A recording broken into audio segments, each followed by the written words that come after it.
Hello, hello, everyone. Welcome back to the show. Lindsay Martin Ellis here, and I have the luxury of having Ryan Magic here today, the second male that I've ever interviewed on the podcast after its inception just over a year ago. Do you want to say hello to our beloved community? I would love to. Thank you so much for tuning in, beautiful souls, and thanks for having me on here, Lindsay. Yeah, so I'm just going to read your quick little bio for a moment because it kind of segues into a lot of the conversation that we're going to have. And then I'd love to hear more about who you be in the world. It's so much, it's like we write the thing, right? We write the thing about ourselves and then someone reads it, but then it's different when it actually emerges from you and the energy that you're in. So here we Sure. are. Ryan is an international speaker that specializes on the topics of courage, purpose, and fulfillment. After doing 10 million in business didn't make him happy, he went on a 5-year journey pilgrimage. On that journey, he found the meaning of life and created his own modality called the Cor Method. Did I say that right? The Cor Method? Yeah, you did. All You right. nailed it. All right. Well, I had goosebumps just reading that little snippet. And you and I are newly acquainted, but we had an instant energetic connection. So, yeah, just tell people a little bit more about who you are and where you reside in the world. And then we'll get into some fun conversation. Yeah, totally. So I love everything to do with this space because I very much needed to be in personal and spiritual development to learn to human. I grew up in a rough upbringing with like a drug dealer dad, drug abused mom, alcoholic parents. Both have been suicidal for most of their lives. So I grew up being very fragile and sensitive and took a while to find my way in the world and was taught from a young age that, and this is very, very common in society as well, that my achievement is going to equate to my value in the world and my love from my parents. And so when I left high school, I went on a bit of a success rampage, and which was very difficult because I was very insecure and very shy, very softly spoken, and started my own business when I was 18 and built that into a 6-figure business from cold calling, and then chopped and changed for the few different businesses until I launched what was like my passion fueled business, which was business coaching and helping coaches grow their business. It was like super cool that I could make an impact on people's lives. But the insecure aspect of myself was really running the show without me being aware of it. And then I grew and grew and grew. And within a few years, I had this multi-million-dollar business in the coaching space. And I kind of reached a bit of a breaking point when I'd kind of ticked all the boxes and well beyond it of what I wanted to achieve in the world. And I felt like crap. I felt really lonely, felt super disconnected. I was very unfulfilled. I had lots of problems in my relationships, all relationships, family, romantic partnership, relationships with staff, clients. And I just kind of was a bit confused as to why my life wasn't as fulfilling as what was sold that it would be if I was able to reach like financial independence in such a big way. So that led me on the path of the spiritual journey. And I did a lot of things to attempt to support myself to find unconditional love. Because I realized, I actually realized at a point when the business was at the most successful, I realized that I was trying to prove myself to the world with my success, which was a complete blind spot up until that point. And so all of a sudden, I had this like ego complex where, I'm inspiring all these people and I'm helping all these people and I'm bettering people's lives, which wasn't untrue completely, but it was like a safety strategy, a superiority complex. And then when I realized that I was driven from that place, I was like, what the heck? I've got like all these people that I'm saying and believing that I'm supporting, but I'm not even loving myself unconditionally. I'm loving myself based on my achievement, which means indirectly, that's the message I'm putting out to all the people that follow me. And at that point, I had over 100,000 followers on Facebook. and a lot of young entrepreneurs. And I was like, took a lot of pride, and like, I did care that I wanted to make a difference to their lives. So I was like, wow, I really need to look at that and learn to love myself unconditionally. And it wasn't as quick as what I'll say it right now, but within a little period of time, I chose to shut that business down and see if I could find out who I am without the achievement and the identity and the big shot young entrepreneur, and learn to be okay just being me. And I got rid of my material possessions and did a bunch of healing work, and meditation was my main spiritual vehicle, but I also did plant medicine and a lot of emotional healing work. And yeah, it's been about 6 years since then, and I've attempted, kind of like pendulum swung a little bit back into driving for success in a big way, and then staying connected to the wholesome nature of life and being able to extract a lot of fulfillment from a really balanced, integrated way of being. And I feel like I'm in a pretty solid place of awareness now. It's still very clear, still have a lot of trauma and insecurities and things that reside within me, and I always will. But I believe that I have a way of approaching life that feels really wholesome for me. And I love supporting other people with that same more integrated way. Oh, I love this. I have so many questions, but the first piece that I want to presence, because where the podcast is truly headed for me is like the relatability of the human experience. And I love that you mentioned the pendulum swing, and also mentioned like it's actualized to some degree. However, there's still so much opportunity for a deepening.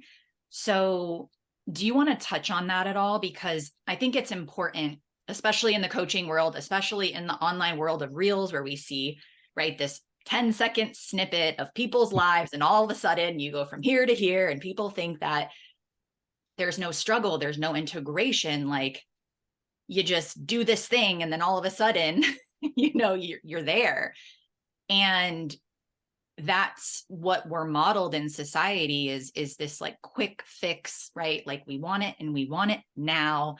And truly what I'm hearing from you is just the welcoming of the journey itself, right? Like you're like, all right, I'm not all like, sometimes I notice myself pulling back. Sometimes I notice these old patterns coming through. I'm in the same place. I'm pregnant. I finally announced it on the podcast. The whole world knows. And I've been Awesome. keeping that secret for 4 months. And the surrender that's happened in this, right? It's like, I thought I knew what it was like to be grounded in my body. I thought I knew what it was like to be truly surrendered and so connected in my service work. And I noticed that there were elements where money was the driver, or I was noticing like scarcity coming in, or I was noticing I was pushing in my business because I had already created something, even though it wasn't there anymore for me, and something else was wanting to emerge, but just not wanting to, telling myself that I didn't want to redo this thing, and I put all this work into this, so I just gotta make it fit, make it fit. And I feel like that's always going to be the journey, right? The point is to keep being pulled back so that we can continue to transform and we can continue to evolve. And I feel like what I'm hearing from you is, even though we still get pulled sometimes, it's that awareness of like, there it is again. Like, where can I soften? Where can I create a deeper awareness within myself? Where can I expand even more into possibility? So yeah, I'd love to know your thoughts on that. Yeah, firstly, I just love your vibe. I love the passion behind how you share everything.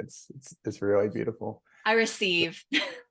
Awesome. Awesome. And also, like, I feel like even though I can't get pregnant, I feel like becoming pregnant is just the most crazy form of the human experience. Like, it's just wild. Like, it's just, what a miracle that you can literally birth a human being into this world with their own soul and consciousness. It's so cool. So congrats on having the courage to lean into that. That's amazing. Yeah, I just want to preface by saying that I'm pretty solid. This is my area of expertise, being a speaker, and I've got I'm a nerd on this stuff. I've been studying it for 15 years. So the impression that people might get by listening to me, without big noting myself too much, is that I have a lot of my stuff together, but I really like to stand for the reality of humanity and our humanity as humans, and want you guys to know that we probably won't go down this thread. We might, now that I'm opening it, but my biggest karmic challenge in life is relationships. And I try so hard. I try so hard in relationships. I've done so much healing for like such a long period of time, and I'm still really dysfunctional in my relationship. And I just wanted to preface that, just so if you guys are listening and you get the impression that I've got it all together, just to let you know, I'm very much in this human experience. I very much see life through two phases, the soul journey through two phases. I see one as like the process of forgetting, and then we have a spiritual awakening, and we then step into the process of remembering. And sounds really simple, like forgetting and remembering. It's not nowhere near as linear as that, but just to delineate between the two journeys, I see that people can be in a state of ignorance on that journey of forgetting, and there's more material prioritization in life, and there's a real drive from an unhealthy place where patterning's running the show. And what happens when we're on this journey of forgetting is we reach this point, I call it the intolerable pain of separation. And when we hit this point where things have either been so good, but they're not good, or there's been so much pain in someone's life that it leads them into that chasm of what the heck is going on here? What is life about? And that pain of separation creates the shifting of gears into another journey of remembering and coming back into the oneness of the source of where we were created from in the first place, where, of singularity or isness or creative potential or the subatomic world or whatever we want to call it.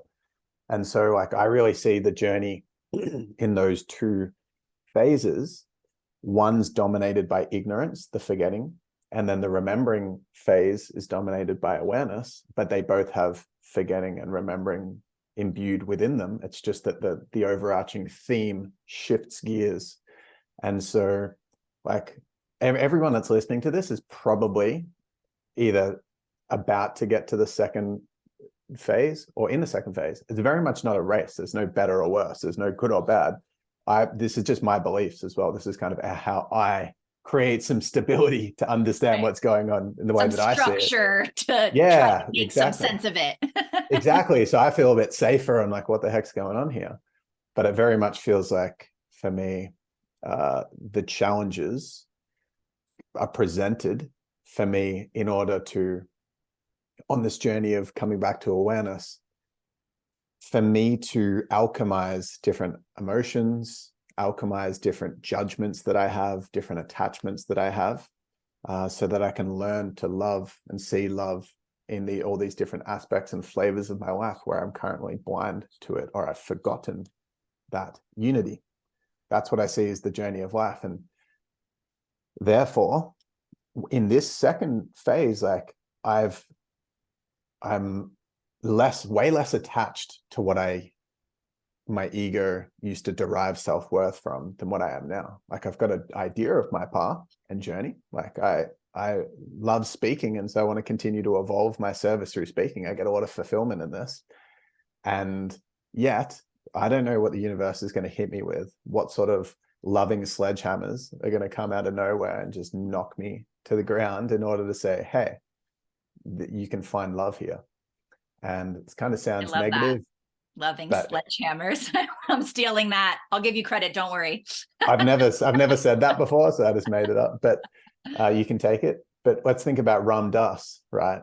He's a spiritual guru. It's all love and light. He's like running these massive community events. He's a global sensation. And then he gets hit with like a terminal illness, which puts him in wheelchair bound and deteriorating, and his life's on the line. And that's where he found the deepest aspects of his fulfillment.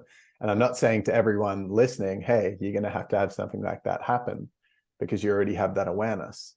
But for the challenge is inevitable and it's a gift. That's the summary. I'm just going to leave it there. Yeah, and it's like what we do with the challenge. And I can't remember the name of his documentary, but I highly recommend. It's pretty short. If any, it's on Netflix, I think, his documentary, and it's the like him in Hawaii. Was it a stroke? I can't remember what he had. I don't think I've ever known. I can't remember, but yeah, and I haven't been bothered to look it up. So. He's in a wheelchair, but you know, sometimes I'm drawn to these certain, like sometimes it's a documentary and sometimes it's something like I was guided to watch Eat, Pray, Love Again for the first time in a long time. And it was like this one sentence that I needed. And it like brought me to tears and brought me back into center. And it reminded me and created stability within. But I love the documentary because it's truly him so surrendered and so at peace with himself, and they figured out some contraption to allow him to go float in the water, and he's just like surrounded by support. And yeah, it was such a beautiful reminder of what we do with challenge. And whenever I'm struggling, for example, with my body or my health, right? It's like we can always think about whatever it is, there is somebody on this planet who is struggling more than you. And Wow. and I do believe it's what we do with that information. And so much of what you shared with your journey, and this is why I love interviewing people, totally different parts of the world, totally different geographic locations, totally different parents and life experiences, right? Yet so much of your childhood, so much of what you shared about insecurity and confidence and success and all of those things. I was an engineer. I don't know how much you know about my life, but went to I college. just read your blurb on your website. So Yeah. So, you know, same thing, like, and we're going to get into success versus fulfillment. And so much of my journey was that same thing of external validation. If I do this, then I am loved. If I do this, then I am accepted. If I fit into the mold of what society has modeled to me to be, what it means to be a good human, what it means to be successful, what it means to be a woman, what it means to be fit in a box. And so much of my awakening journey is really dismantling that, because I can tell that my soul, right? It was like, okay, I'm going to learn exactly how my soul did not want to come here to incarnate. So I have all of that lived experience to now know what it feels like in my body when I'm myself, when I'm in integrity, when I'm in authenticity, even when it's illogical, even when people don't understand it, even when it's against the grain. It's how I feel inside. Like the feeling is so different. And what I'm noticing is, even if people are triggered around me, or if people project, or if people don't understand, because I'm so grounded in myself, I'm noticing people shift around me. I'm noticing people begin to heal. I'm noticing people begin to soften and open up and want to have conversation and get curious. And I think the reason why our energy is so in flow is because there comes a stage on our awakening journey when it's like, I know things, and we like want to tell people, and right, we want to like fix people, or we want people to understand, right? It's like so exciting to be like, oh my gosh, I know all of these things, come with me. And we see it with science and religion, we see it with the spiritual world and all the dogma and how it pushes people away. And I feel like when I speak with you, there's a peace, there's like a welcoming, like, oh, he's pretty normal, like he's got a lot figured out, but like he's still really relatable, and he's not forcing something down my throat and telling me this is the only path and this is the only way. And I think this is what the world needs. So can you speak to that in terms of how you're able to connect with people from that resonance versus the like, I want everybody to come with me, which I feel like is part of the journey at first. Like we've all been there. Yeah, perfect. I feel like this is bringing up that intention that we had around how the space is currently set up. And I really feel like there's two different, very, very different ways to approach being a coach in the spiritual industry. And I was telling you before we jumped on this that my old business that I was built a lot of success in was helping coaches. So I used to teach them a way to get clients and build their businesses that was very much based on pain and solution. So I would teach them to market from a place of fear because that's what's most effective. So that's like one way of doing things. And copywriting is very much, and headline creation and Facebook ads, the way that people get rewarded is by having the most effective interest. Yeah. So where people are scrolling through their newsfeed and the highest percentage of people click that, and then therefore their ads are the cheapest. So they get the most leads, they get the cheapest leads, they have the most financial success through the campaign, so they can put even more money in and build it even more. But the thing that happens with that is that it's marketed from fear. So fear-driven marketing is most successful. And it was a bit weird for me because I've spent over $1 million in ads just in my own business, for example. And with all my results and strategy and approach being fear-based, in order to flip that around and realize that I'm kind of, in a way, like preying on people's insecurities, that just didn't resonate anymore, but I hadn't yet reached. So it was like this junction point, and I feel like a lot of coaches will hit this point. There's going to be a little bit of a messy share, but I feel like I'm just trusting that there's going to be some value in here for people, or at least for you or I, that I reach this point. I'm not spiritually awake or embodied or anything like this. I've just kind of realized, holy crap, I've been doing things from fear. And then I feel a desire to shift gears, but I can't yet reap the benefits of the new path because I'm the least embodied person on the planet in that way of approaching things. But I don't want to do things the way that I was doing it. So what on earth do you do in that point? It's almost like changing careers from being an accountant to being like a veterinarian.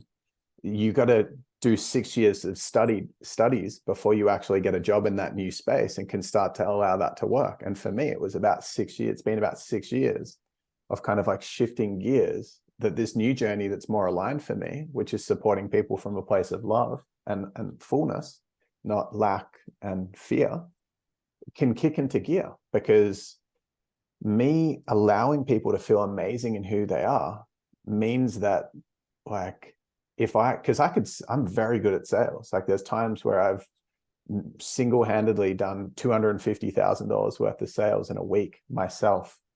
And my sales team that I built up have done $1 million in a month in sales. So I built up like a Wolf of Wall Street style sales thing. And the way that people buy, or the way that most effective sales is done, like most effective marketing is done, is like, again, pain solution, which is fear-based. So if I was on the phone and let's say I have a workshop coming up right now, which is $1,500, it's Melbourne based, so I doubt anyone from here would be qualified to come, but workshop coming up, it's $1,500, which is so cheap. And I used to charge $20,000. And at the end of this, like my goal of people coming to this workshop is they have the tools that they can support themselves with moving forward. But it's like, there's a part of me, it's like, well, I want to keep working with people. I want to keep supporting them. But what I would do in the past is I would talk about like play at this big level, and are you going to get there yourself? I would just use fear tactics without knowing that at the time, but just in my head thinking, you're going to be better if you get bigger.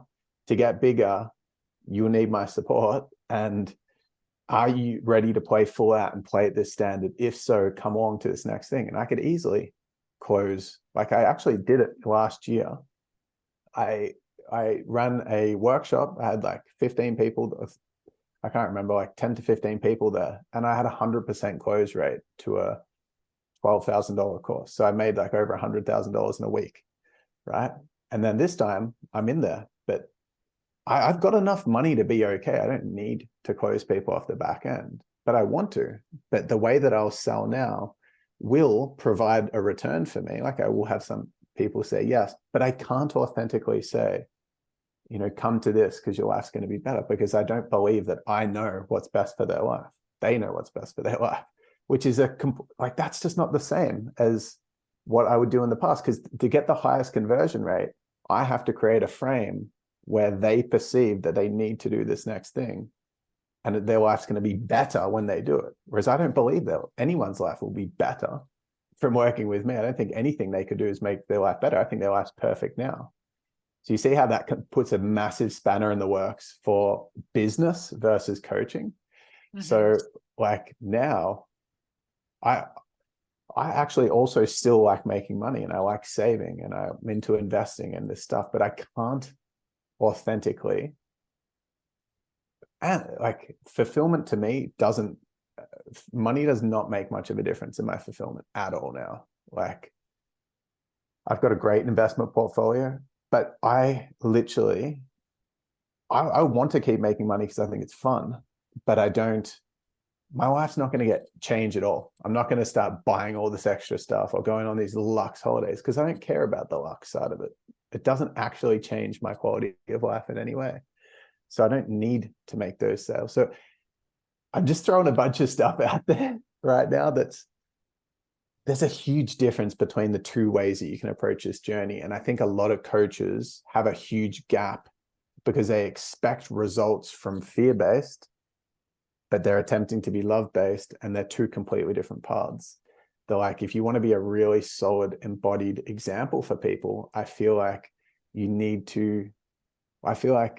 the way to be the most embodied is to really set yourself on the journey long-term of surrender and practicing your coaching and learning different modalities and going through stuff in your own life and giving yourself like a 5-year period to build up a really solid, neat return. Maybe you make $100,000, $200,000 a year after 5 years of being a coach and practicing like crazy and going on your own stuff.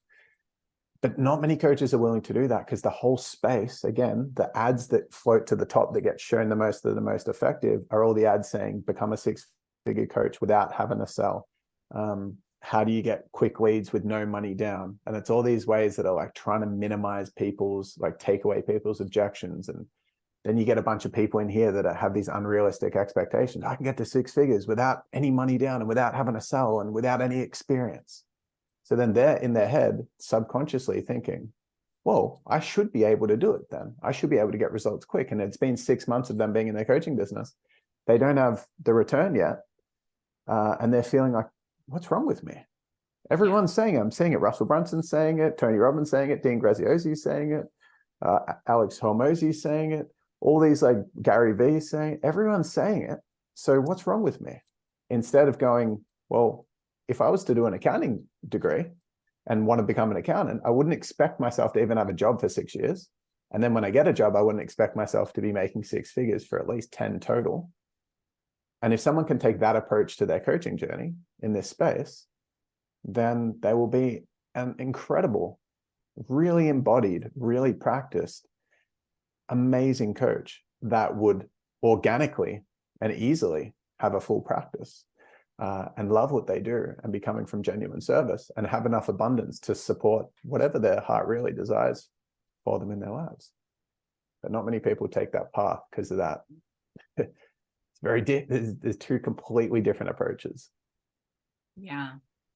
And I would say this can apply to anyone that's feeling unfulfilled in their line of work right now. And it may be that coaching is your thing, but it may be a totally different path, or it may be just your approach to how you're looking at your line of work, right? And so I think a lot of the world, especially when the pandemic happened, realized how unfulfilled they were in their relationships, right? Or in their job, right? It was just this like opportunity for the world to pause, to look at, what am I doing? And why am I doing this thing? And who told me that this is the path? And who told me it needs to look this way?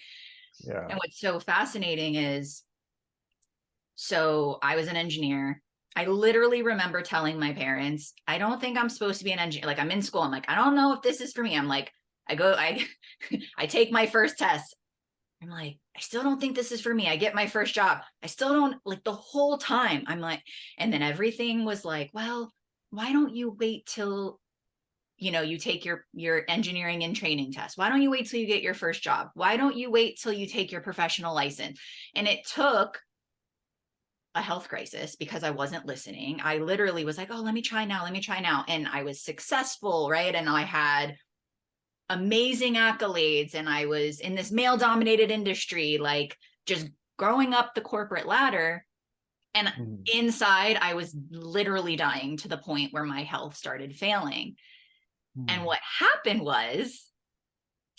is health journey, became my own advocate, got off all my medication, literally changed my life. Like products I was using in my home, literally, what am I consuming? What am I consuming in my environment? What am I putting in my body? What am I putting on my body?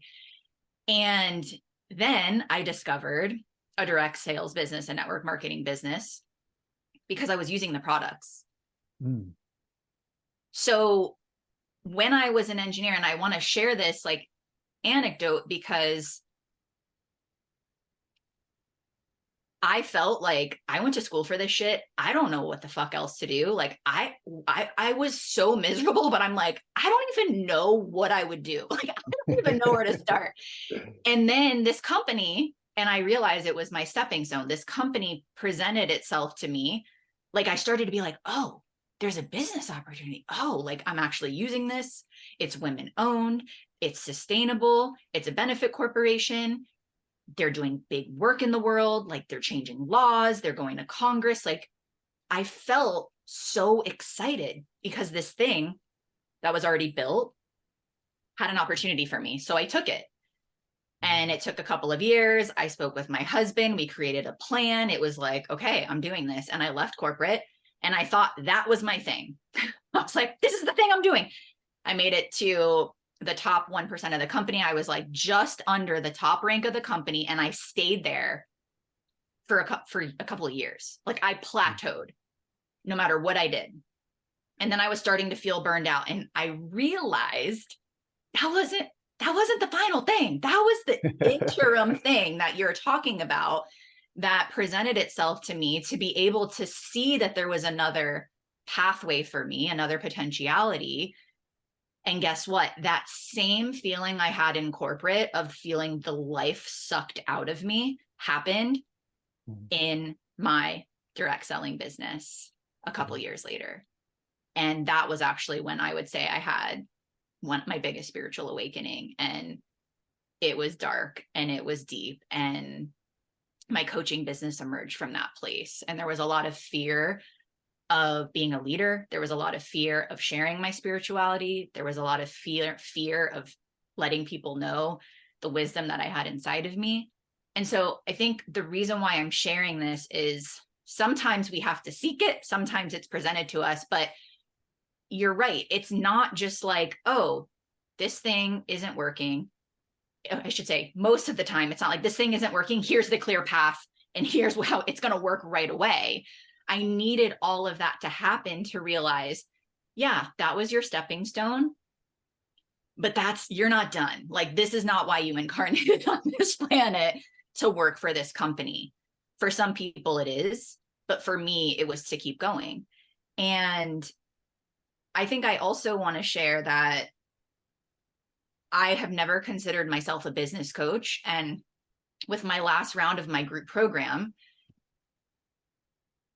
I was calling myself an embodiment coach for a while. And then I changed that too. I'm like, I don't want any labels anymore. Like, I don't want any labels because I'm changing so fast. But what happened is these women started to want to start their own coaching businesses. And so they started coming to me, and I didn't offer anything like that before. And I started being like, wait a second, this feels aligned. Like, I'm not business coaching them. I actually am foundationally helping them curate a path where they can create something that is birthed from deep inside of them and be able to be fulfilled from that and be able to earn an income from that and be able to shift their life. And it has actually been one of the most fulfilling parts of my business, which I never in a million years thought I would be doing, because it came from this place of people coming to me, asking the question, me being like, wait, I actually think I do like this, right? I would never have done that before. I would have never pursued it. And so I think it's important for people to get context around how it looks. Like sometimes it's going to take you taking action and you like studying something or going deep and being like, I don't know, and like exploring possibilities. Other times a possibility might present itself. Other times people may come into your field and say, hey, do you offer this? Or hey, do you want to come do this thing? And it's like following what lights you up in the dynamic of intention, presence, taking aligned action, right? It's that both and, where I think a lot of times, and I promise I'll stop after this, I get excited. Like so good. A lot of times I think when we're so used to just taking that action that's not aligned, what happens is we go back, like there's a lot of stillness that happens. And then it's like we hear in the world manifestation and, oh, you just got to sit there and you got to meditate and all of a sudden everything comes to you. But that's part of the journey so that you can ascertain the difference. But it really takes both. It's like, okay, alignment. Okay, I'm going to follow that thing. Okay, I'm going to sit still for a moment and listen and wait for an answer. And then I'm going to go this way and I'm going to try it and I'm going to experiment and I'm going to see how it feels inside. And I think so much of what we're modeled, especially in the coaching world and in society, is like, you have to use the mind and you have to have it all figured out and you have to have it all perfectly wrapped up with a bow and you have to take action. And if you mess up, you're a failure. And I'm just all about the experimentation. So in that long ramble, is there anything you would like to add about that? Yeah, definitely. I feel that if someone that's listening, that massive share that I gave before when I was talking about the coaching space, I think it's important to understand whether you're a coach in the space or you're like a student in the space, because it really delineates the two types of coaches that you could come across. And what you just mentioned there, where people champion this idea of you got to have it figured out, and it's very control based. And I really see the world through two lenses. I see you can either be in the consciousness of your head, which is survival based, fear driven, and it derives safety through control, or you can be in your heart space, which is fulfillment driven, and it's very patient and very full in essence. Like but the head feels safe in the familiar, and that's why it wants to control, whereas the heart actually derives the fulfillment and the growth and the love that it desires in the unfamiliar. And so these two, like, I'm in two minds. Like, part of me wants to start this business, but part of me wants the security. Head wants the security, heart wants the growth. And when people that are coaches have kind of taken a leap into this space because their hearts pulled them into this space, but they're still operating from the consciousness of their head, which is control-based in essence, that's the energy that you're going to get from those coaches and leaders. And most of them will end up in some form teaching people some kind of externally validating outcome. So you can get coaches that crush it in helping people get abs, lose weight. You'll get coaches that crush it helping people make money. You'll get coaches that crush it helping people have their freedom lifestyle.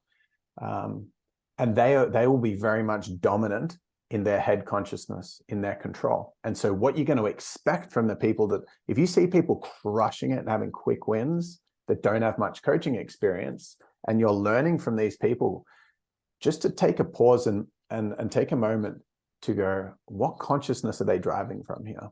Are they driving from a place of fullness and love, or are they driving from a place of control and fear? And that's where what you mentioned there of like, people say it has to be this way and you need to meditate and get clear and manifest. They are projecting their fear of people not being okay where they are. Far out. I manifested, I created this like 100K months. I created this dream lifestyle. I manifested my king or queen in my life, and I'm going to help you do the same. And you got to do this, and it has to be like this. And you're not manifesting properly. That's all from a control consciousness. That's all from fear. But it's so alluring to the aspects of us that are also dominant in fear when we hear those people speak. And the main way to delineate, to be able to understand the consciousness through which the person who you're learning from is how you feel around them.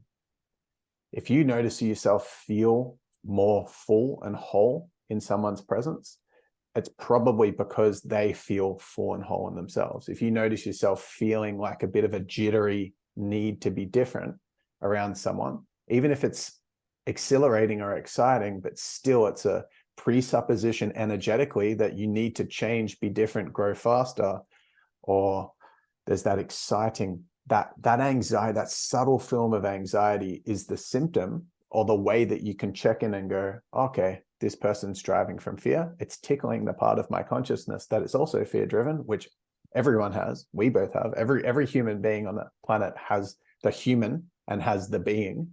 And this is the human part, the head, human, survival, fear, control, heart, being, presence, fulfillment, freedom, liberation, growth, and love. Very different, separate things. And so the word or the truth of I just really feel I've been wanting to say this since the start of the interview, but what's the purpose of life? What on earth is the purpose of life? I believe that something that I feel super resonant and feels really true for me is that the purpose of life is fulfillment. The purpose of life is to experience a high consistent quality of life, a high experience consistently of life. And for me, that's not bliss, like elation, craziness. As Joe Dispenza says, the states of like ecstasy is a hypey state that only takes us further from true fulfillment.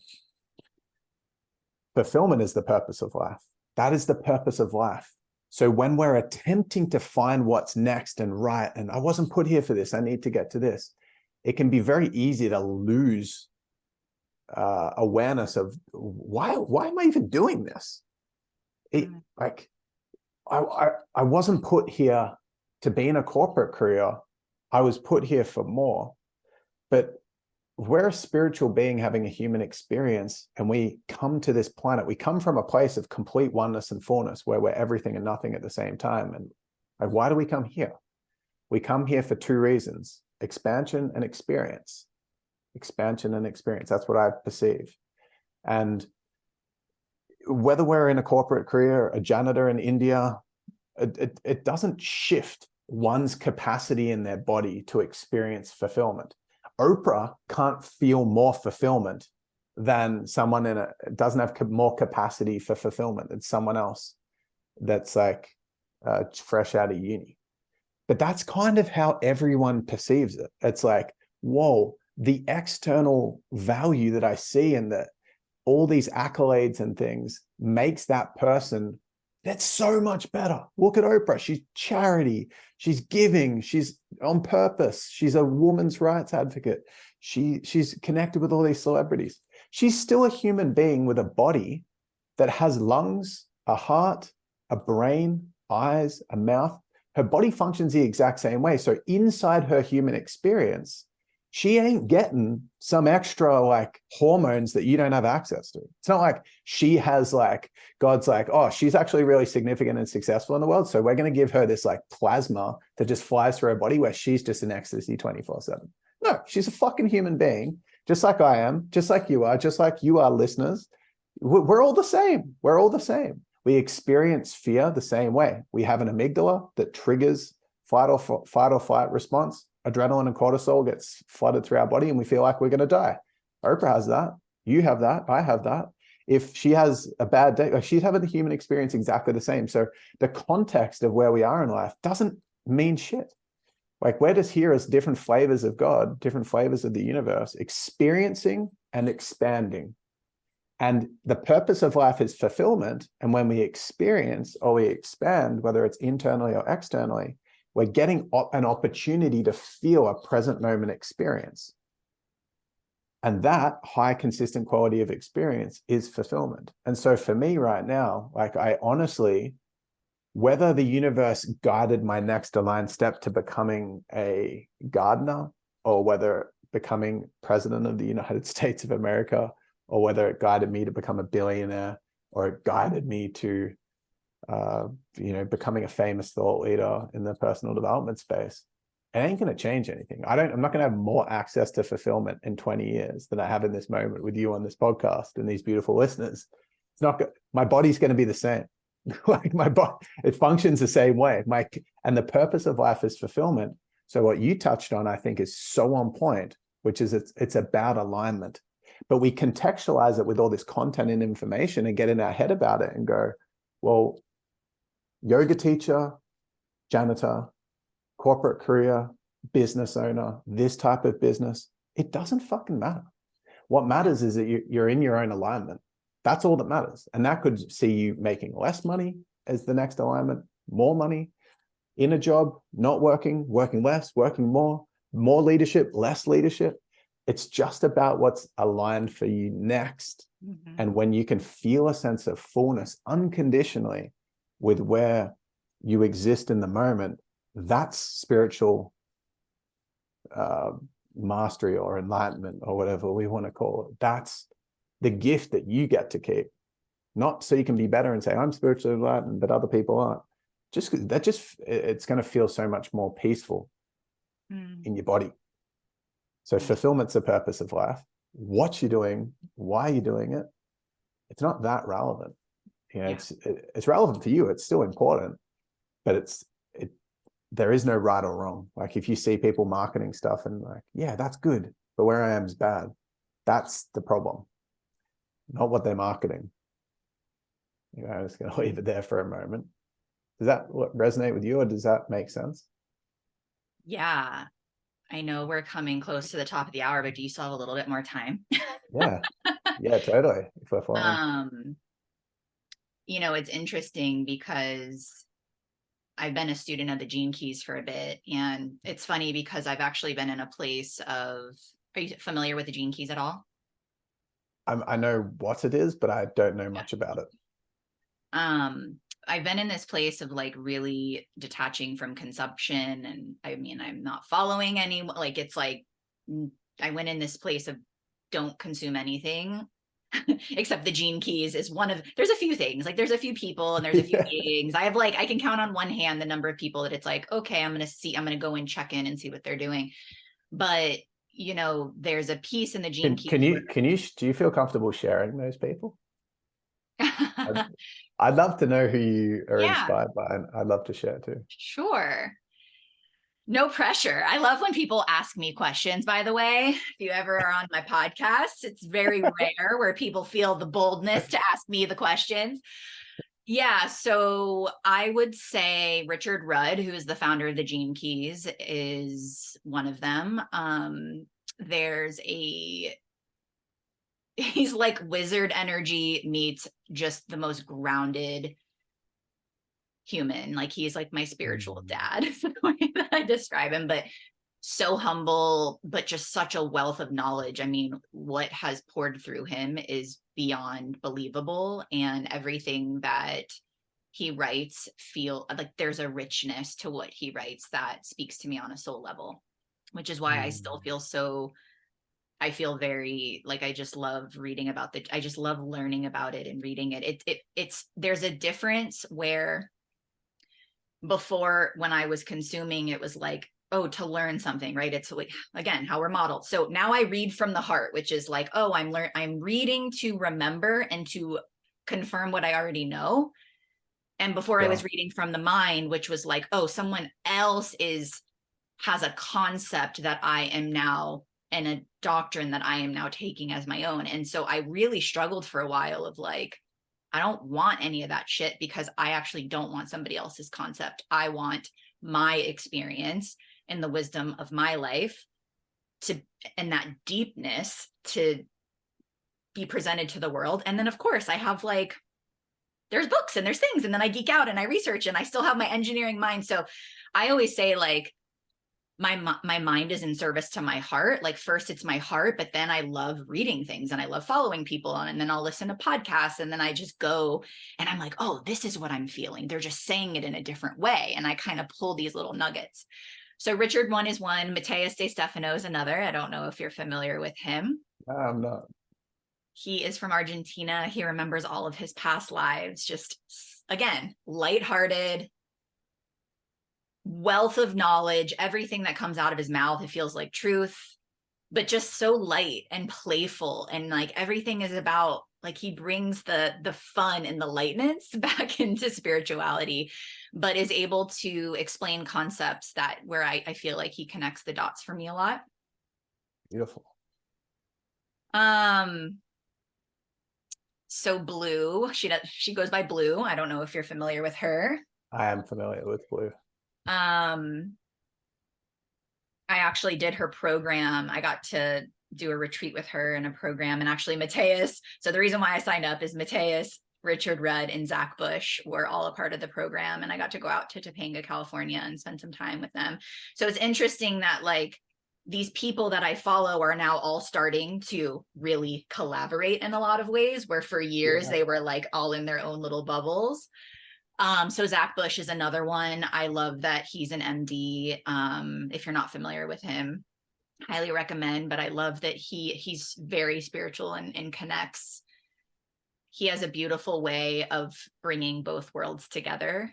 And there's the resonance that they all share is like choice and compassion, and not being in this like there's no hierarchy energy. Like I'm just noticing who I'm connected to. It's like we're standing shoulder to shoulder, and there's accessibility, and there's a wealth of knowledge with all of them that is so running rampant through their vessels, but they're human, and they connect with people in beautiful ways because of that. And I feel like that's what my soul deeply resonates with. So I think that's like 4. Those, I would say those are my top 4 right now. Yeah. I love that.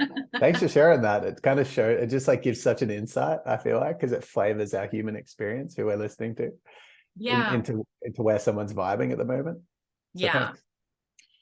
And what I was going to say about the gene keys that supported me is there's a piece where not everyone is actually meant to have copious amounts of money. Not everybody is actually meant to have material things, right? We're all a fractal of the divine, right? So some of us, it's about the simplicity.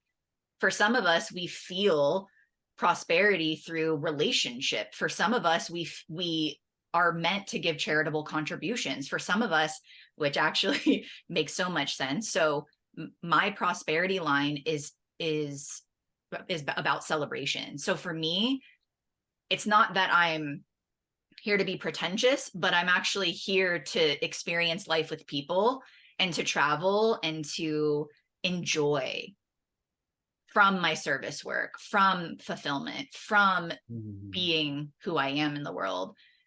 My husband is actually through relationship. He's very simple. He doesn't need a lot of things. Like when actually people meet him and actually see him, which there's not a lot of people that actually see him for who he is. I'm one of the very few. That is true prosperity for him. Like he radiates that out into the world. Does he make money? Yes. Is he successful? He's an entrepreneur. He has his own business. But the things that matter to him are very different than me, where I'm like, I just want to travel and I want to do this and I want to experience life and I want to bring everyone with me.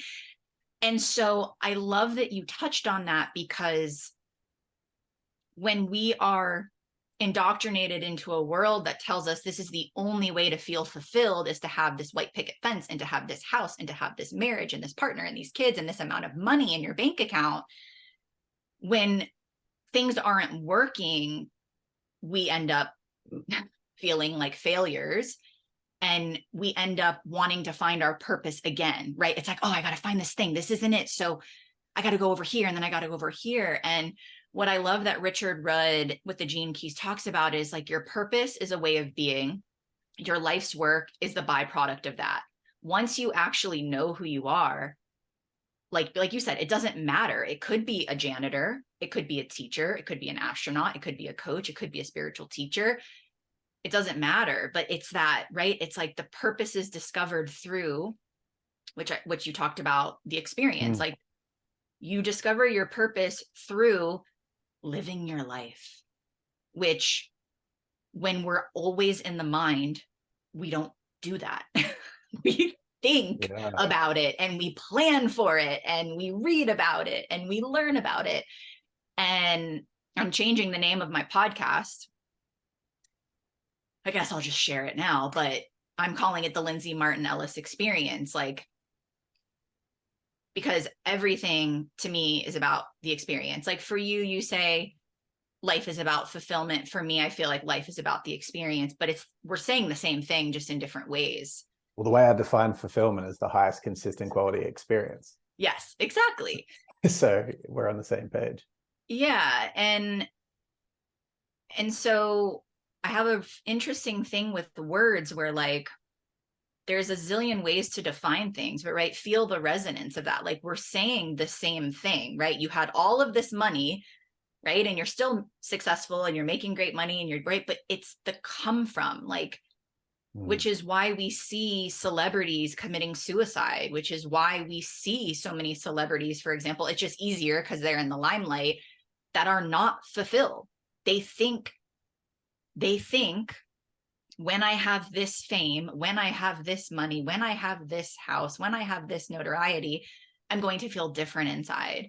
And I love that I feel like so many more people in the spotlight are actually starting to be honest and open about the struggles, which I think this might be my last question for you. But like Aubrey Marcus is another one, which if you know Blue, you probably know Aubrey.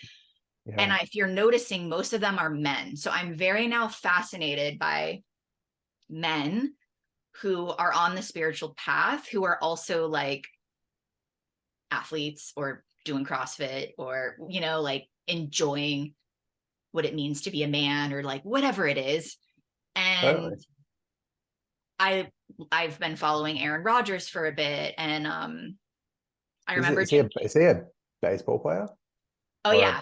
I forgot. Australians don't know. He was the quarterback for the Green Bay Packers. Yeah, he was an NFL quarterback and now he's playing for the Jets. But I've been very fascinated by him because he's been very open about plant medicine and he did a darkness retreat. Like he's been very open about his healing path and he's gotten made fun of. And of course the media has destroyed him, but he's a truth teller in a lot of ways in terms of what he does to support him on his healing journey. I feel like that'd be a really powerful place to be if you're in the spotlight when you get to the point of knowing yourself and you're used to the backlash, like how that would train someone to be able to stay in a feeling of contentment with their real authenticity. I feel like it would train it a lot more than just the average person that's not being exposed to the scrutiny as much. That's cool. Yes. And I feel like his soul chose that. Like he was very open about, you know, vaccinations and things. And like, for example, different media outlets, like the Republican, you know, outlets and the Democrat outlets were reaching out to him. And he was just like, this isn't a political thing. Like, this is about my sovereignty and this is my choice. And I love how he is. He has had a lot of media coverage and a lot of it hasn't been very positive in a lot of ways about his personal life and about his whatever the choices he makes. And I agree. I feel like it's really set him up to be able to just be so open about his mistakes, right? Like his past, what he's doing now, and not feeling ashamed about what he's doing that the most of the world would deem weird or unconventional. And so I want to talk to you about that because this is where I work with women primarily, and like that is changing. Like men are coming to me more, men are listening to the podcast more, and I'm very intrigued by men in this way. And I think men honestly don't, I think women think we've got it bad. And, you know, there's like all this rage and there's all this, you know, feminist movement stuff. And there's eons of, you know, oppression and persecution with women. But I really think men don't get enough credit in terms of how bad they've had it as well, and also what they've been born into and what they've been modeled, and to not feel their feelings, right? For example, to not feel these certain emotions, to feel isolated, to not be able to connect and to communicate and open your heart and to share authentically and vulnerably. And I see that changing a lot, which is why most of the people on that list are male figures in the spotlight right now. So I think I would love for you to kind of close with that of, do you feel that the rise of men on this awakening journey, do you feel them, men in general, from what you've seen, feeling more open to expressing, to opening up? Do you feel like there's still a long way to go? And what do you think that we can do in general, all of us, it doesn't matter what your gender, like what can we do for men to actually feel like they have a seat at the table in this journey of spiritual awakening and emotional alchemy and inner child work and expression from the heart? What do you think we can do to support that softening a bit more? It's a beautiful question, and I really appreciate where it's coming from. I feel like there are two key things. One would be acknowledging and accepting the more intense parts of what it means to be a man. Because from an archetypal perspective, we have the lover, like that's an aspect of our consciousness that's more delicate and interconnected and vulnerable and lots of feelings there. But we also have a warrior. Like you can see the most popular, fast growing sport in the world is the UFC probably. Why are so many men into the UFC? Why do men love that? Well, there's way more men that like it than women like it. But women also can like it. But I love violence. Like I love fighting. I love, like it's just part of me. Like there's a part of me that wants to defend and protect. There's a part of me that loves the intensity of like violence. And it's like not violence for no point. Like it would be so difficult for me to hurt someone for no reason because it just feels like so wrong in my body and I wouldn't be able to do it.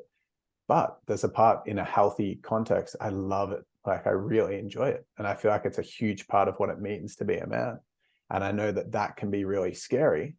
But I think part of what makes, I think the shame culture is what's scary for men, because we have that warrior aspect, but we also have the delicate aspect. So if our warrior is being shamed, it kind of castrates us in a way where we've like, if someone was just, if I was at a networking event and I was talking to a woman and she just said, oh my gosh, you like violent, like, oh my gosh, guys, and started getting the attention, everyone went, this guy said he likes this.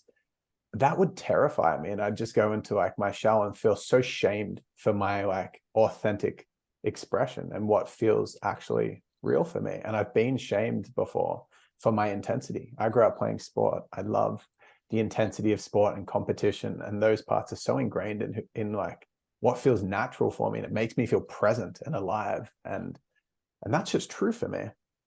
And so I feel like just the shaming aspects of that, it's like if we went back to the tribal days, I watched a debate between Neil deGrasse Tyson and Jason Silver once, and Jason Silver was arguing for love and light and nature, and Neil deGrasse Tyson was arguing for science and modern day technology and the modern society. And Jason Silver was like, but it was so much more peaceful when we're living in symbiosis in nature. And Neil deGrasse Tyson whipped out a stat that 30% of people used to die through conflict in the tribal days. That means you had a 1 in 3 chance of being murdered. And that was like the natural functioning. Like if you look at every initiation ritual for men, it's always some crazy, what to me feels scary, physical pain that needs to be endured to become a man. It's like in our consciousness. It's like part of who we are. And there are healthy expressions of it and there are non-healthy expressions of it. But acknowledging it and not shaming. Like, and I've, this might sound really bad, and I might get shamed for this, but like I've made love to like lots of different beings, women, and I have like a natural primitive masculine, and every woman that I've been with has felt safe and really like thrived on that. And like, I really enjoy the beautiful softness and the surrender. But I feel like in this society, it's so shamed. It's so shamed. And that part is the thing that makes me feel unsafe to share and feel. Because then the idea of like, because I'm very emotive, like I'm very sensitive, and I've always been like a bit of a mama's boy because I grew up more around my mum than I did my dad, but I was influenced by both. So like I cry and I'm sensitive, and I can like go into my shell if I get rejected, like not even I label it rejection, but if my partner doesn't want to make love and I really do, I can like full shut off and feel all insecure and shy, and like, I have that part, but I also have the part that wants to get punched in the face and punch someone else in the face. And I feel like that's like a masculine trait and quality where I don't see many women have that same type of masculine desire. So I feel like just being accepting and honoring of that part and not being so scared by it, and like, or naming, say, I feel really threatened and scared by that primitive masculine part. I feel really scared, and being honest and vulnerable as a woman about it, without saying it's bad and wrong. That would be the first thing. And then the second thing I would say, for a woman to really take a lot of have a lot of love for her own femininity, I feel like is the second thing that would really support this. Not a disregard for the fact that a woman can be whoever she wants to be, but just learning to appreciate and love her feminine as well as her masculine, but primarily the feminine, and a real deep appreciation for her feminine, seeing the beauty and the power and the just seeing that in herself will create more appreciation. Because I've done really intense tantric rituals where like I've received sacred spot healing, which is like essentially being penetrated by a tantric facilitator, and feel like what it feels like to be entered by, like in this case, a woman, and to feel just the surrender and the relaxation and the need to feel safe and protected and held in that. And that was beautiful. That was a beautiful experience for me. It's my preference to be in the other role, but I really like acknowledge and appreciate that the beauty of what it feels like to need and desire to be held and need to feel protected and safe from another energy. And I feel like when a woman can really honor and own that beautiful part of herself that needs protection, it empowers the man to feel more loving in his power. Like, there's nothing that makes me feel more special and needed and seen and relevant and appreciated than a woman saying, hey, I really need something from you. Yeah. And it's like, I feel unsafe right now. Can you help me? Like, if I was in the street and some girl was feeling unsafe and was like, hey, can you help me? My heart would just open massively. And I'd be like, yeah, what the fuck's going on? I've got you. And it's just like, that's innate within me. It's innate within every single man, that desire to protect. Don't need a reason. Like, there's been multiple times in my life where I've gone out and I've seen something happening. I've just been like, what the fuck's going on here? And just like being there to protect a woman I don't even know, because it's programmed within me. So yeah, there are a couple of things that just instantly come to mind.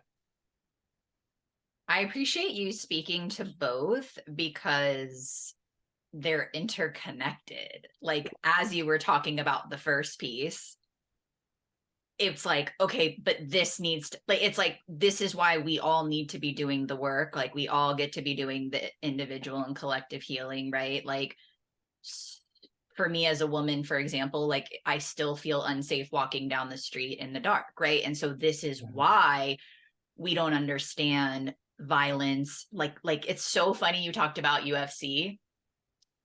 My husband was just watching the McGregor documentary, and he was watching it without me, and then all of a sudden, like the last couple episodes, I was like, let me see what this is all about. And we had this exact conversation a few days ago, and I never have watched the UFC because I can't handle, I'm like, ah!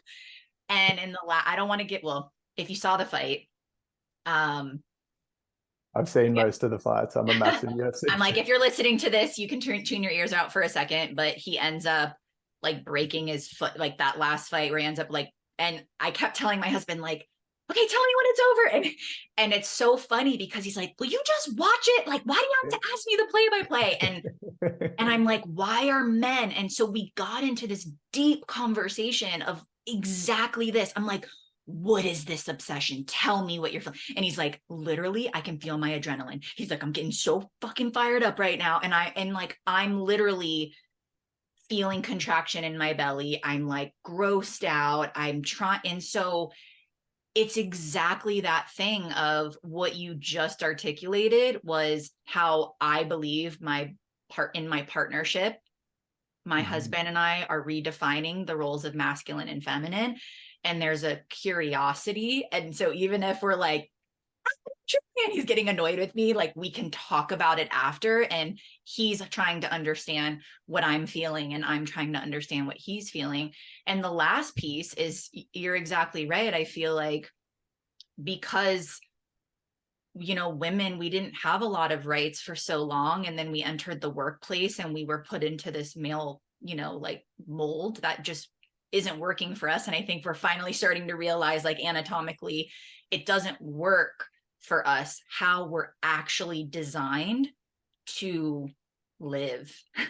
Like the 24-hour workday, doing the same tasks every day, like our hormone cycle very differently than our male counterparts. It's very different. And so we're in this time right now of doing a lot of deep healing ancestrally, in terms of, at least for me as a woman, like persecution by man, quote unquote. Yeah. And that could be an institution. I mean, it doesn't matter, right? It's in general. And that's allowing me to be more in my femininity, which is allowing me to feel more powerful, which is actually allowing me to accept, for example, my husband and his obsession with watching UFC and feeling that adrenaline, and me not being afraid of it, and me allowing him to exude this part of him that is very clearly and evidently a part of him. And he would never hurt me. He's so sensitive, right? But he's so just gentle and loving. And yet there is a very, like, that athletic side, and just like and loving watching things about the military and watching like action movies. And I'm really glad that I asked that question and you articulated it, because the acceptance piece doesn't actually come until you do exactly what Ryan and I are doing, which is massive, deep inner exploration. Like, it really has to come from deep inside. It has to come from meeting those places that we don't want to meet. And then through relationship, we practice. Through relationship, we learn, like, oh, okay, this is why I was so triggered by this before, but now I'm in a different resonance. Now I have a deeper understanding, and now I can be accepting of where this person is, or what they're feeling, or what they like, or how they express in the world. And I believe that if we can all just, even like 1%, set that intention of just like, what would it look like to try that very thing? Like those two things that you talked about, what would it look like? Like, what type of world would we be living in if we could all just be more harmonious in our fullest expression? And I believe that's kind of what you beautifully and eloquently articulated. I think it exists in certain places as well. Like I moved to Austin temporarily in Texas. You're in Austin right now? Nah. I moved there. I was there for 3 months, and I was very much in the community of like the men's communities. There was a beautiful one, the Empowered Brotherhood, that was run by Stefanos Sifandos, Garen Jones, and Preston Smiles, and they're friends with Aubrey Marcus as well. So it's all kind of the same circle. And really, that's kind of being played out. There's a beautiful modern version of masculine and feminine that doesn't, and men and women, that doesn't necessarily demonize same-sex relationships. It doesn't demonize men having femininity and women having masculinity, but also gives rise and acceptance of the natural inclination for men to have more masculine and feminine, Yes. women to have more feminine, which I think is a really beautiful balance. And like, got a lot of compassion for people that don't fit into that at the moment. I think that's beautiful and okay as well. But even one thing I was going to add is that I think unless a man's been willing to do his inner work on the feminine, it's almost impossible for him to fully understand and hold space for the feminine. Like for me, for example, I was so connected to my masculine and my toxic masculine for ages. I was so suppressive of my own emotion that I had no reverence and appreciation for the feeling and emotion of the partners that I was with. I couldn't understand. I didn't know how to hold them properly because I didn't know how to hold myself. And any man that's not in touch with his emotions is not in touch with his emotions because of fear. Either fear of what it means that's ingrained to him from things that his father's said or society said, or he's just scared to feel out of control, because that's what happens when you step into vulnerability, you lose your control. But I can tell you for a fact, there's no way that a man can fully hold a woman without going on a journey of emotional healing. And so stepping in and starting with like breath work or going to like a men's healing retreat or something like that to open that up, it will change everything in the way that that man relates to feminine and women.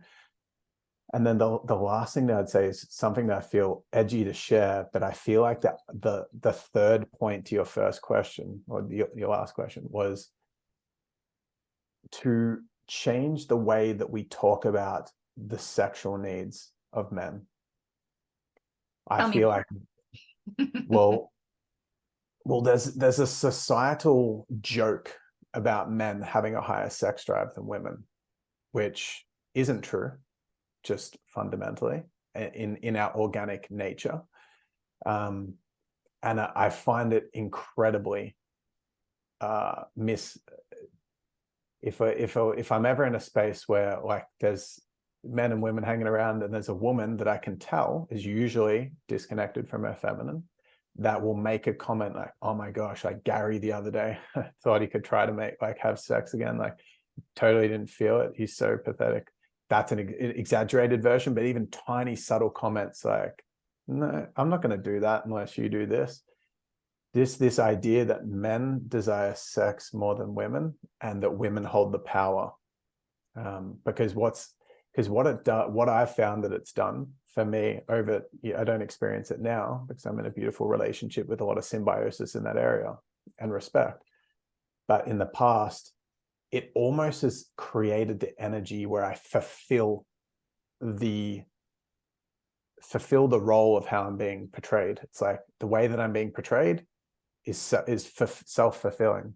Like if I'm told, needy and you just want this and this, instead of being able to be vulnerable and say, hey, like I actually really want to connect, because that's from all the male friends that I've ever had, all men have an aspect of themselves where they desire to feel deep intimacy. And for men, it happens through like sexuality first, and that creates a feeling of connectedness. And what I've noticed and what I've learned through Tantra and noticed with my experiences is that women desire to feel loved and connected first, and then they desire intimacy. They're both forms of intimacy. There's just a slightly different entrance point into that experience. Where men, you could touch them straight on their genitals and they'd be like, sweet, I'm in, I feel safe now. Whereas for a woman, if you were to touch it straight on the genitals, it's not going to respond the same way. So there needs to be a symbiosis and an understanding of how the two masculine and feminine, male and female energies interrelate when it comes to sexual intimacy, and a removing of the demonization of sexual desire. Because it then, similar to the UFC being whatever you suppress will be expressed unhealthily as a theme with like violence in pubs or like physical abuse in relationships. If it can be healthily expressed proactively, then it's not suppressed to be expressed unhealthily. Whereas same thing with sexuality, like one of the biggest industries in the entire world is pornography. Like pretty much every man, like when I was in high school, every single male, everyone, there wasn't a single person that I met that didn't watch porn. And most, like 9 I'm going to say 19 out of 20 men now in modern society will watch porn consistently. That's ridiculous. That's super unhealthy. Like that is so, but the reason that's happened is because instead of having a healthy expression, we're told and demonized for our sexual desires. And therefore we're like, feel ashamed about it and go, well, it's still there. Where do I do it? I'm scared to ask for it because then I'm going to fulfill this thing you've said where I'm the one that wants it more. So I'm just going to turn around and suppress it and get my needs met elsewhere. Yeah. And it causes more disconnection instead of like one thing that I find really wholesome that I have in my current relationship is that there's a sensitivity or like a vulnerability of like, I have a desire, I have a need, and I'm so much more able to access the full expression of my sexuality, which a lot of it, like there's a chunk of it that's feminine. There's a chunk of it that's like rooted in fears and like a lot of healing that happens in sexuality for me around like shame that I hold or insecurities that I hold, and they get alchemized and supported through being loved in that container. Whereas it'd be very, very like very difficult for a man to learn to feel safe in his vulnerability if he doesn't feel accepted for his sexuality. Yeah. Just straight out. Oh my gosh. You're going to have to come back on the podcast because what this conversation is teaching me is how much of like, it's like, I will never understand what it's like to be in my husband's shoes, and same thing with me. And we've actually talked about this a lot with me being pregnant and him, right, feeling more pressure and responsibility and like my work dynamic, right? Like he's feeling more pressure to provide, and all of these things. And what I'm hearing, what's amazing about what you shared is immediately I was like, oh, I know why women do this. And then, right, like I can respond to you and you would have a response of like, oh, I know how I would respond to that. And this is why these conversations are so powerful. The two things that came to mind is, for one, and this is why I love my science brain, because I called it sex school with my husband. I actually interviewed Olivia Bryant, the founder of Self Cervix, who's from Australia, a couple of months ago. And I went on this whole exploration of cervical awakening. And then I finally brought my husband into it. And I actually learned that the cervix sits low in a woman's body until she's stimulated, until she feels safe, until she's in pleasure, until she's surrendered, and then is able to move up. And so there's pain that happens, there's discomfort that happens, like when we are penetrated as women and we're actually not in a space of surrender and trust, and physiologically when our body is not actually open to receive in that way, it automatically puts us in fight or flight, right? Like, and so it was it's interesting that you're talking about this, because I love that I get to learn through my partnership, because I had to basically be like, oh, I know why I'm not feeling this all of a sudden. Like, it's so quick for him. Like, he can just be, right? He's ready to go. And it takes more time for me. Not much. Sometimes, like, it depends. But Totally. It's like, oh, I just need, like you said, I need a little bit more in order to allow my body to know that, ooh, this is what's happening anatomically. And what I'm hearing from you is when women say that, that's a projection based on there just being a disconnect in communication of like what our needs are and I'm just speaking, as a man and a woman, for example. And even in my own partnership with my husband, I realized like we just didn't communicate as much, or right, like you're like, oh, you're married, right? You think you know what the person wants or what the person likes, or I'm not the same person that I was when I married my husband 7 years ago. He's not the same. Things have changed. I've learned more about myself. He's learned more about himself. And it took us actually having conversations. And I called it sex school as a joke, because I'm like, can we just play and have fun and like have conversations and see what happens? And it was such a beautiful thing. And if I wouldn't have done that exploration, I wouldn't have known. It's the same with the adrenaline and the UFC fighting. we didn't know, because we're different genders. Like, it's like he doesn't know what it's like for me to actually feel ready to have that intimate experience, just like I don't know what it's like for him, until we communicate. Yeah. And now we have this understanding. And the second piece is, I also believe it's related to burnout. Like, right, it's related, women, it's not that, it's that so many women are fried. Yeah. Like, I was one of them. And the libido goes down, or like, it's like the last thing we want, it's like we're so not in our bodies that we can't even fathom having an intimate experience. And again, so what do? We project. It's not me, it's you. You're wrong. You're doing it this way. And Yeah. so, and I'm sure, again, you could even respond to this. And this is the beautiful conversation of, there's no right or wrong. It's just like, we don't know unless we actually talk about it. Yeah. And so much of these conversations are taboo in the world. And I do believe that we learn through relationship, whether it's monogamous or not, it doesn't matter. Like, just everything that you've shared on a microcosm scale, I've had these conversations with my husband, and we've practiced and we've played. And then other times we're like, throw that out the window, it's fine. Like, we're in integration, and like, and then we go back and we're like, okay. And I do believe that it's really supported me in the motherhood journey, in this pregnancy journey, in my femininity, in my softening, wanting to have a physiological birth, having this understanding of the female body, and what does it mean to surrender, and what does it mean to actually allow my body to do what nature designed. And so, yeah, it feels like, I just hope when people are listening to this, that when there is a projection or a trauma response or a trigger, right, it's like, this is why, because it's so complex.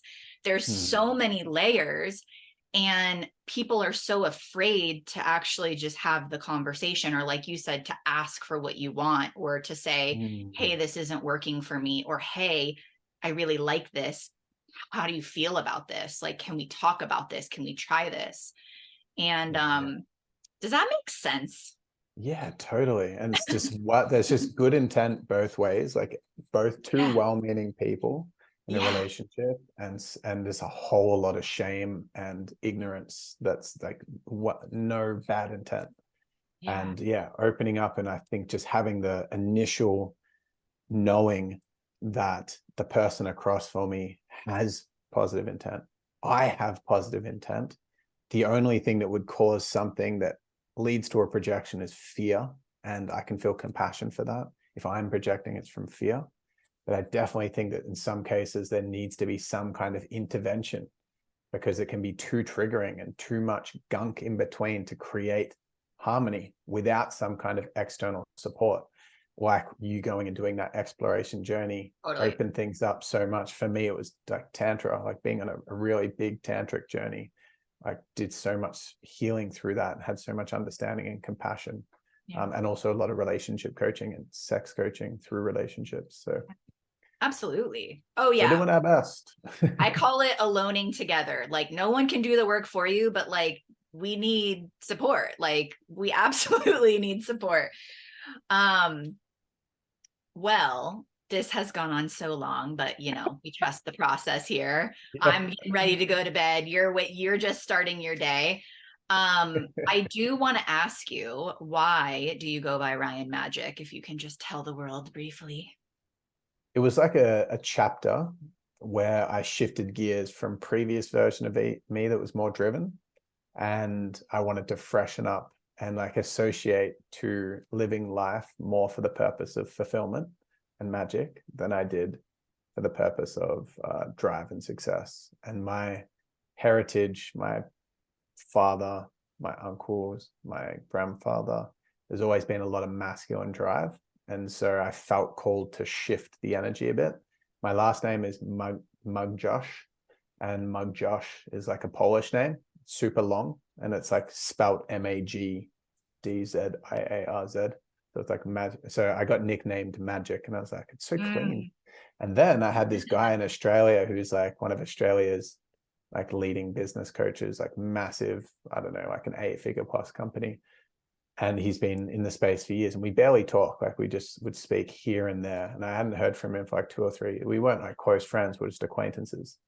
And out of nowhere, he sends me a photo of him in New York with some graffiti in the background that says "Own Your Magic." And I was deliberating whether or not I was going to like change my name. Oh, And I then love this random dude, just imagine like, I don't know, like Aubrey Marcus, you'd chat to him every now and again. And then someone just, you're thinking about changing your last name to Flo, and someone just, it's just so, it was just like a universal sign of like, change your name. So I was like, all right, I'll trust the process and change it to Ryan Magic. But legally and officially, I love my heritage, and I keep my given last name, my family name.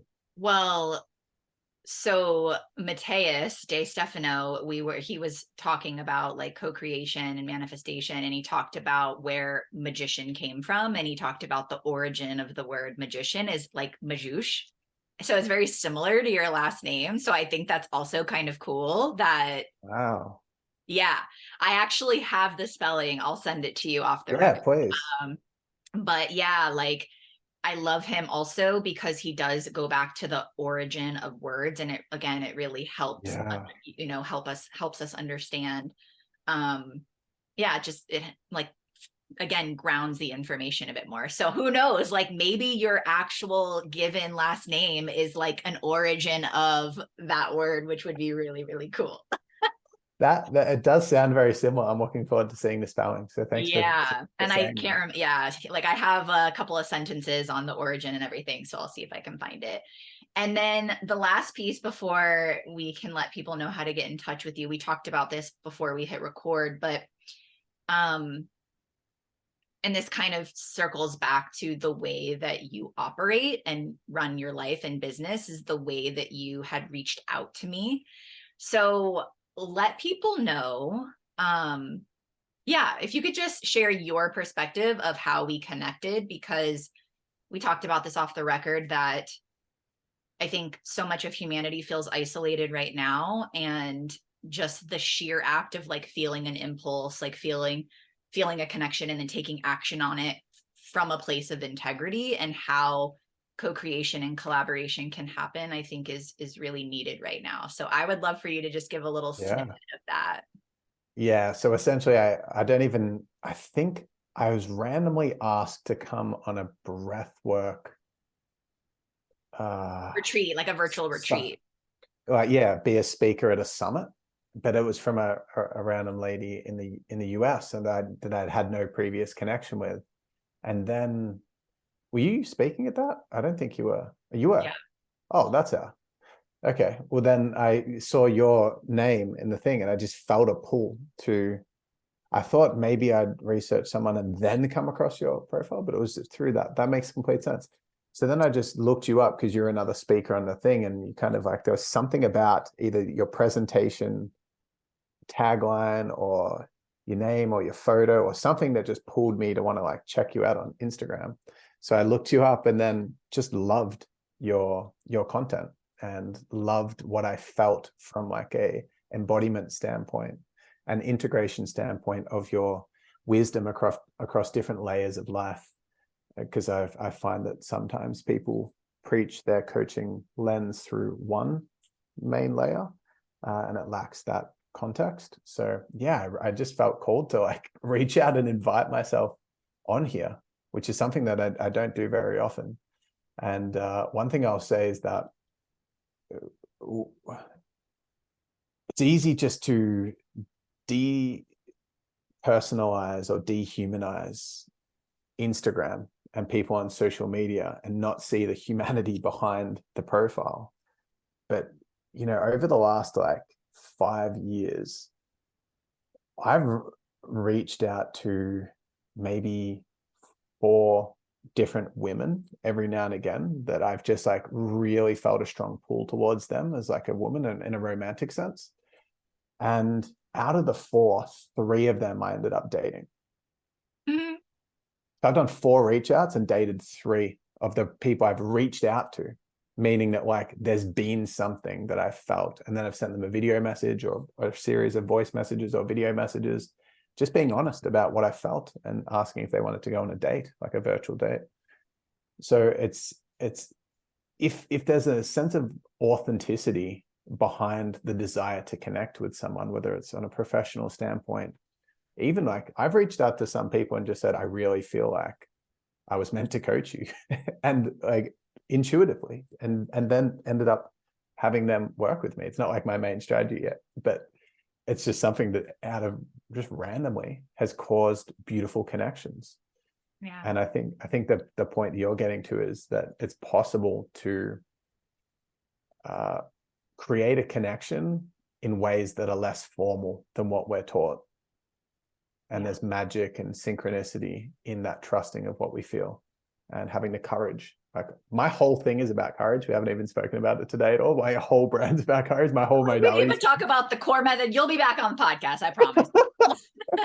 I can't we wait. needed to talk about masculine and feminine dynamics. I feel like I love the conversation. Yeah, it's just funny that we didn't even touch on really my areas. Happens like I'm not gonna lie, when we get off record, people are like, that went a totally different direction, but I loved it. I'm like, I know. It's what needed to come through.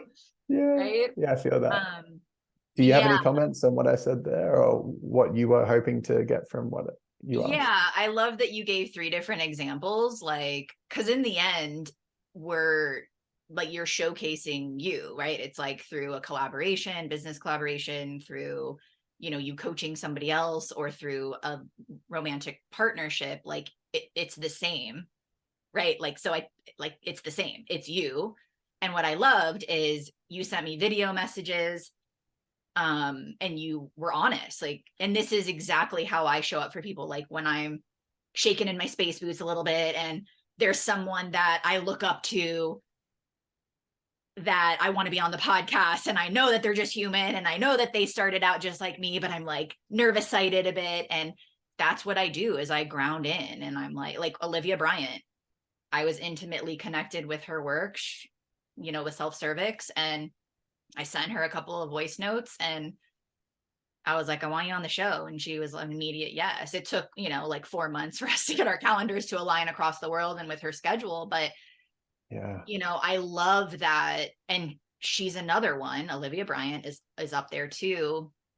And I love that there's people who will never stop saying yes to those conversations. Like they're not above, like they don't ask the questions of how many downloads do you have, or what, they don't, like, it's just like, oh, I feel this.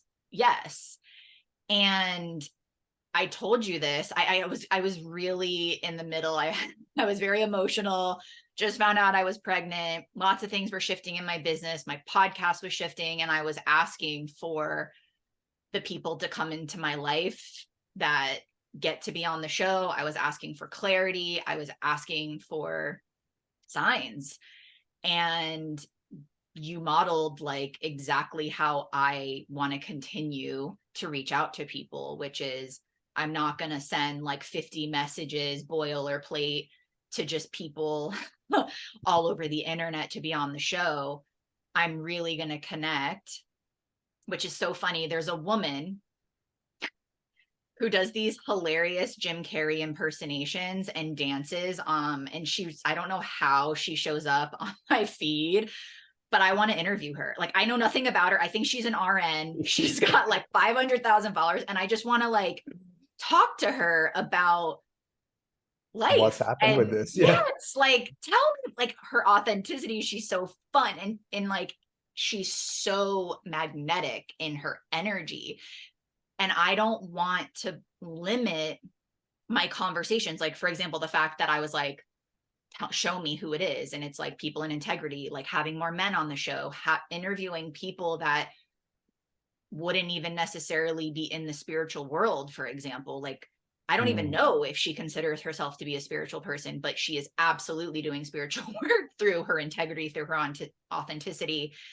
And I did have I remember calling my husband. I remember where I was when you sent me. This is how the impact that I want you to know that you had, like, because I was really in a place of dissolving and dismantling and removing things and feeling like that next layer of who am I in my business and what is this going to look like. And I had just actually let go of 2 of my coaching programs, my group coaching programs, and feeling like disconnected from the podcast. And then you sent me those messages and I just was like, it matters. Like, I matter. Where I'm at, Matt, like, I am not struggling. I am not in a shitty time. I'm in a revelation time. Like, people are here. People are paying attention. And I think I want to be that beacon of light for other people. Like, you just, and that's why I was like, I don't even need to look at his stuff. Like, the answer is yes, because I didn't even look at your profile. I was just like, I don't know who he is. I don't know what he does, but I could feel who you were in that like 3 minutes of you sharing. And I really wanted to thank you for that, because I remember calling my husband and being like, oh, you won't believe what just happened. Like, this guy reached out to me and he sent me these, and he was just chuckling at me like, yeah, you were having a meltdown like 24 hours ago, and now you're like feeling inspired again. And it can be that simple of an act. It doesn't need to be a huge thing. And so I really wanted to close with that, because it like solidified a lot of what I had let go of and what I was bringing forth again. And so I want to thank you for following the impulse to reach out. Yeah, you're so welcome, Lindsay. It's such a blessing, and I'm so glad that we did connect, because this has been such a beautiful conversation, and I really appreciate you having me on. Absolutely. So, how can people get in touch with you? Is there any fun offerings that you have, or anything that you want to share with our community? Thank you for giving me the chance to share that. And I would say, listeners, like, thank you so much for engaging with us and giving us a chance to do what we love. And the thing that means the most to me, if I do a podcast interview or a keynote or something like this, is hearing people's actually getting to connect with people, because Lindsay and I are connecting right now. And if you're listening to this, then you're just another piece of consciousness on the other side of the world somewhere. And if you reach out to me and if there's anything that genuinely got you thinking, or something that we shared that stood out for you, that touched your life in some way, that really is the most precious fuel for me. They're like really reinvigorate, similar to what Lindsay just said around like the simple message. I would love to hear from you. I know we're all so busy and it can be difficult to find the time, and it sounds nice, but I don't know about that. And then forget about it. But if you just could take the moment to send me an email and just anything that touched you, just let me know. That's just so meaningful to me and so appreciated. And my email is ryan@ryanmagic.com. Or send me a message on Insta or something like that. At the Ryan Magic is my Insta handle. And that means a lot to me. It's so nice to receive those messages. And I have people reach out off the back end of things like this. And if that's you, that will mean so much to me. So yeah, most of my offerings, or like, honestly, I do a lot of one-to-one coaching virtually, but I'm so doing the in-person workshops at the moment. And I do have people fly to come along, but it's a long way for people in the States. But if you really resonate, you can check out my website, ryanmagic.com, and I run a workshop that's like all my life's work into this one workshop. It's really intense 3-day experience called The Art of Courage, and it's how to navigate fear. I believe it's the only thing that blocks people, and I would love to have you attend. But what would just be super special is a reach out, a message. Beautiful. I love that.